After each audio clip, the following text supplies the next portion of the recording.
చెప్పండి. 18 days పెడతారా పైన? 18 days పైన పెడతాము. 18th day కింద పెట్టేస్తాము. పెట్టేయగానే పిల్లలు అవుతాయి 3 days.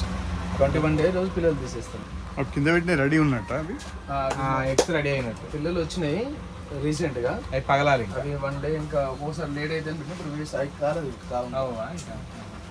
ఓన్లీ 1 dayనే.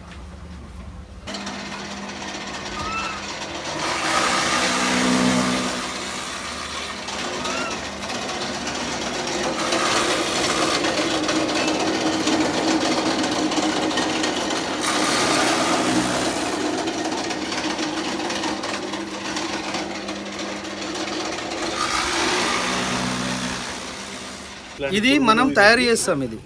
దీన్ని బిఎస్ఎఫ్ అంటారు, బ్లాక్ సోల్జర్ ఫ్లై. ఈ సపరేట్ ఫ్లై మన ఈగ లాంటిదే. ఈగ జాతిలో ఇప్పుడు ఒంగోలు ఆవు అంటే పెద్దగా ఉంటుంది కదా, అట్లా ఈగ దాంట్లో పెద్దగా ఉంటుంది, పెద్ద ఈగ. ఇది అయితే పెద్దగా అయితే అట్లా అవుతుంది. అది ఇది ఇప్పుడు నెక్స్ట్ ఫేజ్ నల్లగా అవుతుంది సార్. అది నల్లగా అయి పడుకుంటుంది, దాంట్లో నుంచి ఈగ బయటకు వస్తుంది. ఈగ గుడ్లు పెడుతుంది. ఆ గుడ్లను తీసుకొచ్చి మనం ఇట్లా పెట్టుకుంటాం, ఇట్లా తయారవుతాయి. ఇది ఎప్పుడు తినుడే కదా వాటికి. ఇంకొక 5 days లో వాటికి వేసేస్తాం. కానీ ఇది కూడా మంచి ఎరువు అవుతుంది. ఇది మంచి ఎరువు. ఒక 2 షెడ్ మొత్తం ఇలా ర్యాక్స్ తయారు చేసి చేస్తాం అంతే. ఇది ఫారెన్ లో వాళ్ళు ఎన్విరాన్మెంట్ కంట్రోల్ కోసం చేసేది.